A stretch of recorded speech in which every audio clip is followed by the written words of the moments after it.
ជំរាបសួរពុកម៉ែបងប្អូនទាំងអស់គ្នានេះជាវីដេអូថ្ងៃទី2ទៅដល់ប្រទេសជប៉ុនហើយថ្ងៃទី2យកកូនទៅមើលសួនសត្វបងប្អូន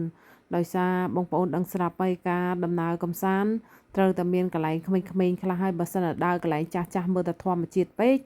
ក្មេងៗក៏អត់សុបាយដែរអញ្ចឹងយើងត្រូវរកកន្លែងដែរគ្មានក្មេងដូចថាមានក្មេងៗត្រូវការចាំបាច់សុបាយភ្នែកអីអញ្ចឹងណាបងប្អូនអញ្ចឹងថ្ងៃទី2ដំណើរកំសាន្តគឺថាយកគាត់ទៅមើលសត្វត្រីសត្វភេអីអញ្ចឹងទៅបងប្អូនហើយនិយាយទៅមានតែកន្លែងអញ្ចឹងទេក្មេងៗចូលចិត្តទៅហើយដូចខ្ញុំអីទៅបានមើលសត្វត្រីប្លែកច្រើនណាបងប្អូនត្រីខ្លះក៏មិនស្គាល់ត្រីខ្លះទៅក៏ស្គាល់ទៅហើយត្រីទឹកសាបត្រីទឹកសមុទ្រអីអញ្ចឹងណានិយាយទៅគឺថាសម្បូរមែនតែនដោយសារបើយើងទៅកន្លែងអញ្ចឹងមិនយើងដឹងថាប្រភេទត្រីមករាល់ដងបើយើងអត់ទៅមើលអញ្ចឹងទេអត់ដឹងទេថាជាប្រភេទអីអញ្ចឹងនិយាយវាថាចូលទៅគេដាក់អាវីដេអូសានឌីអីនេះគឺថាមើលទៅអូយឡើងជះពេញភ្នែកតែម្ដងដល់ពេលឃើញអញ្ចឹងដល់ឃើញវីដេអូនៅស្រុកគេបញ្ចាំងពី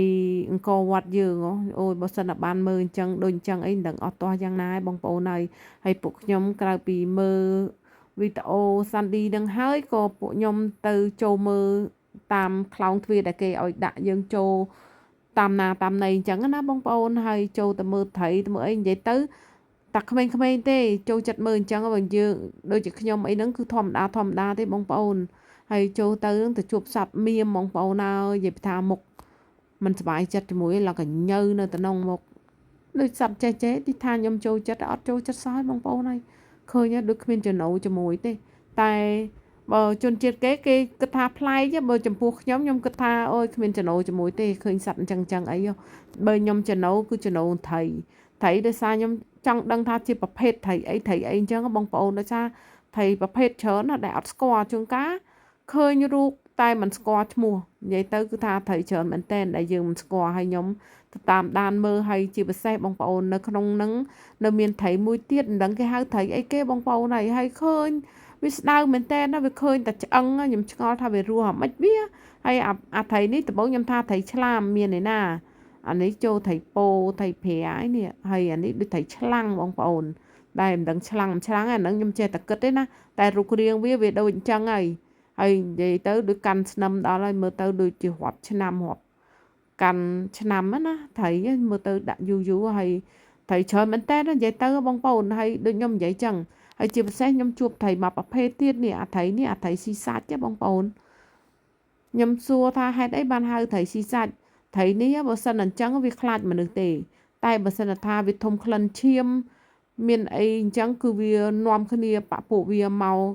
ស៊ីសាច់ខំយកហ្មងហ្នឹងអាត្រីស៊ីសាច់មនុស្សដែលគេលេងរឿងឲ្យមើលគេហៅត្រីស៊ីសាច់មនុស្សហើយអញ្ចឹងខ្ញុំមកដំបូងចេះឆ្ងល់អត់ឃើញមានមនុស្សអញ្ចឹងតាណាតណីអត់ឃើញសូវមានមនុស្សស្រាប់ដើរអូគេមកមើលសត្វភេនេះអញ្ចឹងបានថាហើយជាពិសេសនេះត្រីនេះបងប្អូនអើយខ្ញុំឆ្ងល់ថាហើយវារស់អាម៉េចវាបើឃើញសត្វឆ្អឹងនេះហើយធ្លុះទៅដល់មួយជាហៀងទៀតហើយសត្វឆ្អឹងហើយអត់មានពវៀនបតាំងដឹងរស់អាម៉េចខ្ញុំអត់យល់ចេះតែមើលហើយរស់អាម៉េចវាត្រីហ្នឹងហើយដល់ពេលដើរមកមុខទៀតបានថាអូយនេះដល់ហើយមនុស្សកកកុញ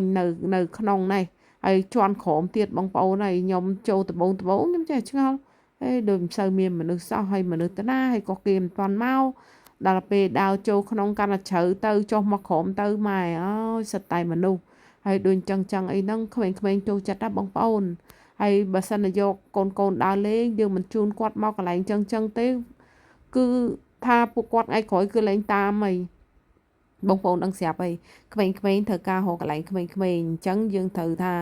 មុនដល់ដើរលេងយើងរកកន្លែងឲ្យហើយគោលដៅយើងដាក់ឲ្យហើយថាស្អែកត្រូវទៅណាហើយខាន់ស្អែកត្រូវទៅណាអញ្ចឹងបើមិនអញ្ចឹងទេប្រកាសហើយគឺថាពិបាកបន្តិចយាយដឹងអញពិបាកហ្មងហើយបើតាមធัวគេនាំទៅណាទៅណីអញ្ចឹងចេះតែតាមគេណាបើយើងខ្លួនឯងយើងត្រូវធ្វើមេរៀនទុកឲ្យហើយស្អែកទៅណាខាន់ស្អែកទៅណាអញ្ចឹងបងប្អូនតែមានអីបងប្អូនខ្ញុំចូលចិត្តមើលរបស់នៅក្នុងសមុទ្រនិយាយទៅមើលរបស់ខៀវ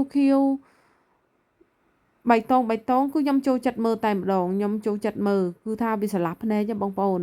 ក្រៅពីមើលត្រីនឹងហើយក៏មកមើលអាប្រគួយនេះអូយវានៅច្ដុកច្ដឹងនៅហ្នឹងវាអត់បង្ងាសសោះ